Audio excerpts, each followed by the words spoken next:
Hold on to your shorts because I'm gonna say 4 words that will make your heart flutter. Fried chicken, Alfredo burrito. Kosher salt and pepper, some garlic powder, and smoked paprika. And in we go. Push down. With our oil at 350 degrees, we take one to the brush, shake off most of the flour, and put it in. Are those gorgeous or what? In goes some garlic. Heavy whipping cream. Come on, everybody. Salt and pepper, and then a beautiful handful of finely shredded Parmesan. All right, that can just sit to drain a little bit. Butter drip, and in. Oh, it's pretty good. Chicken, how's that? Is that good? Is that beastly enough?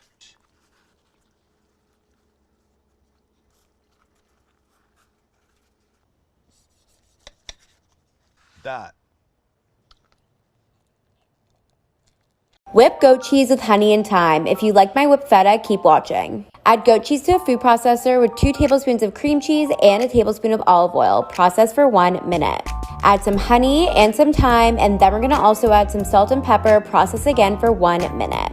Look how creamy that is. Now we're gonna plate the goat cheese, add some pomegranates and some fresh figs on top. Don't forget to add some fresh thyme. Now we're gonna drizzle some honey on top. Look how good that looks, and if you want the full recipe, check out my Instagram. So let me show you how to perfect this mushroom chicken under 10 minutes. Let's do it. Start off with some oil in a hot pan. Sear your chicken thighs for 2 to 3 minutes each side.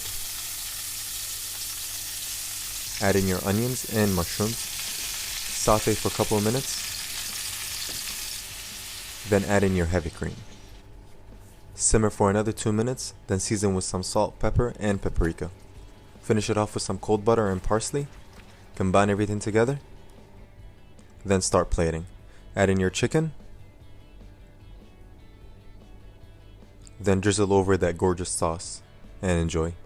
If you're constipated, you absolutely must make this high-fiber banana bread mug cake for breakfast. Start with 1 full banana and mash it up. Add a half a cup of Gonana's crackly banana bread mix, a spoonful of chia seeds, flax seeds, and a dash of milk.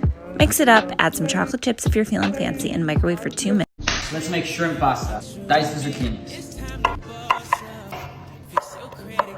Mix your diced zucchini with your sliced baby cherry tomatoes, salt, pepper, olive oil, red pepper flakes.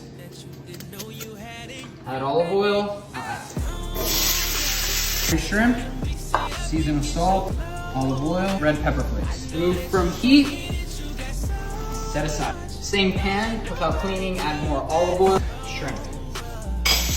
Remove garlic, remove shrimp, deglaze pan with white wine, lobster sauce. Add cold butter, spaghetti, salt, pasta water. Add your pasta. Today I'm using bucatini.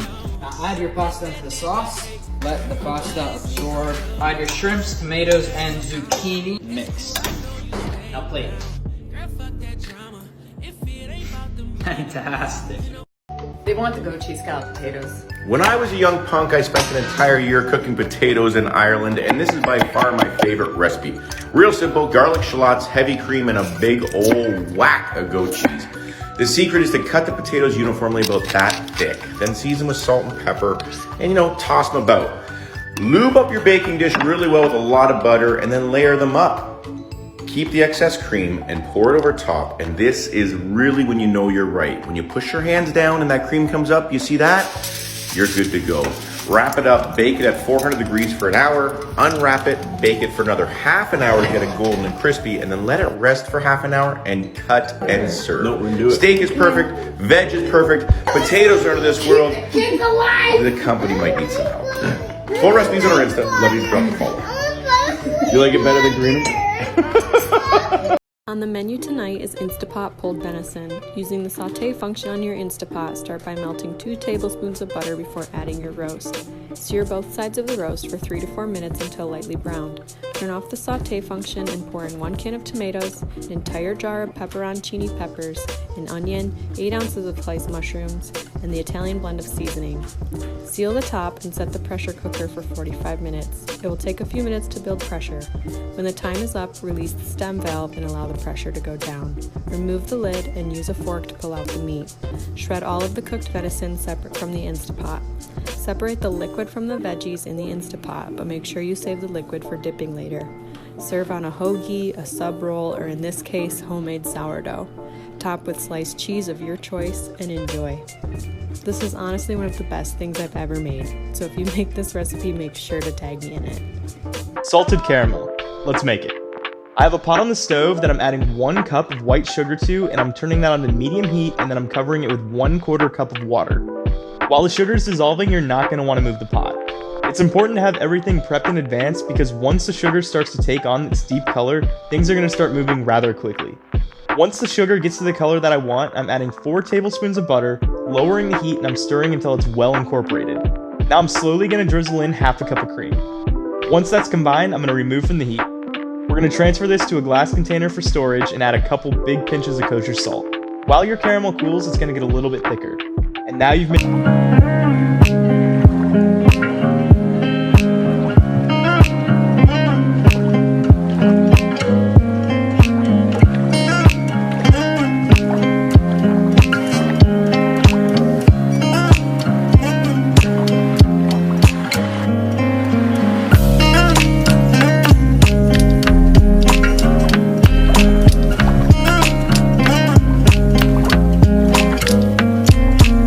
If you miss Outback's bloomin' onion, I've got a special keto version right here. Get yourself a sweet Vidalia onion, cut it in 4s and then 8s. I'm gonna add cheese between my petals. I use pepper jack and Colby jack. Add 1 teaspoon seasoned salt to 3/4 cup pork rinds, 1 teaspoon paprika, 1 teaspoon garlic powder, and 1/4 teaspoon each of oregano and cayenne, and of course some salt. Add 1/2 cup of Carb Quick and mix together. Gently coat your onion with the pork rind mixture and then cover in egg wash and then back in the pork rind mixture. Don't forget in between the petals and the bottom. Place it in your air fryer basket on 370 until gold and crispy. This tasted just like the Outback version. Don't forget to follow. I also have an Instagram with lots of behind the scenes. On keto, you can have a hearty bowl of beef spaghetti sauce without missing any of the pasta. I use ground hamburger patties along with sauteed onions and garlic and a jar of Rao's marinara sauce. Day 2, white chocolate raspberry macadamia from A Quick Spoonful. 1 layer Tahoe cookies. 2 cans raspberry pie filling. White chocolate chips. 1 box white cake mix. Don't mix it! 1.5 sticks sliced thin. Hi, I'm Brad. Welcome to Campbell Creek Ranch and the Come and Take It Kitchen. Today we start our show with some awesome Inwood Vineyards Mercana Texas wine. Today we're gonna make Macho Verde. You're gonna need 9 fresh jalapeno peppers, 1/2 of a white onion, 3 cloves of fresh garlic, kosher salt, apple cider vinegar, and chicken stock. Peel your onion and cut it into half. Add the onion and jalapeno peppers to water. Boil for 5 to 7 minutes. Remove it from the water. Remove the stems from our peppers. Adding some garlic today. Then we're gonna put it all in the food processor. Run the food processor on high for 3 to 4 minutes. Add 1/2 cup of chicken broth. 1 tablespoon of kosher salt. 2 teaspoons apple cider vinegar. Puree again for about another minute. Best breakfast taco sauce you could ever imagine. You can add sour cream to it, avocados, use it as a dip. This is the Macho Verde from the Come and Take It Kitchen. The holidays are coming, and on Christmas Day, we have prime rib.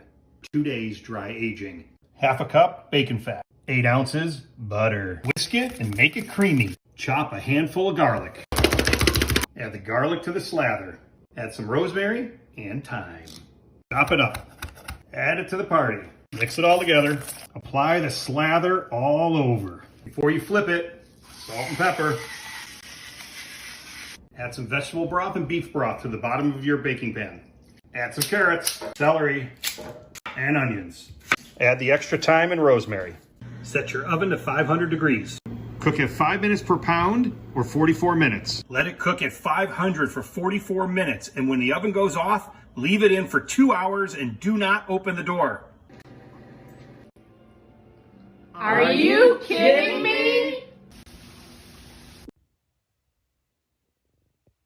If you want to know how I maintain my weight plus eat my dinners and desserts, well, here it is. Let's meal prep. Pick your veggies. Turmeric, lots of it, so good. And adobo seasoning, so flavorful. Get it all over those veggies with some olive oil.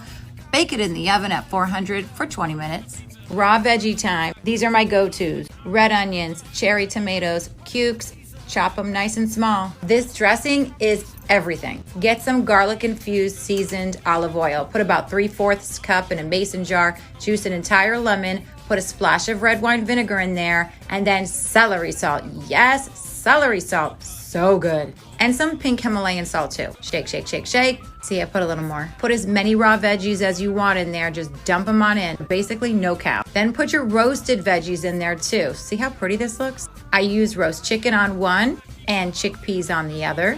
And now Vigo feta. Boom. Let's make some crispy skin, fall off the bone chicken thighs. Let's get it. Lay your chicken thighs out skin side down, like so. Drizzle a little bit of olive oil. Rub it in. Take your Dano's Original, and we're just gonna pop it on there, just like so. Little more oil. Rub it in. Take it and lay it in your cast iron, skin side up. Maneuver it around to where you got your skin laying flat in the pan. A little bit more oil. And we're gonna top it with the spicy. Pop that trigger finger, baby. That's what I'm talking about. Rub that in. 350 for an hour and a half. Check it out. Crispy skin. Ain't even falling apart. Just like I said. Look at that.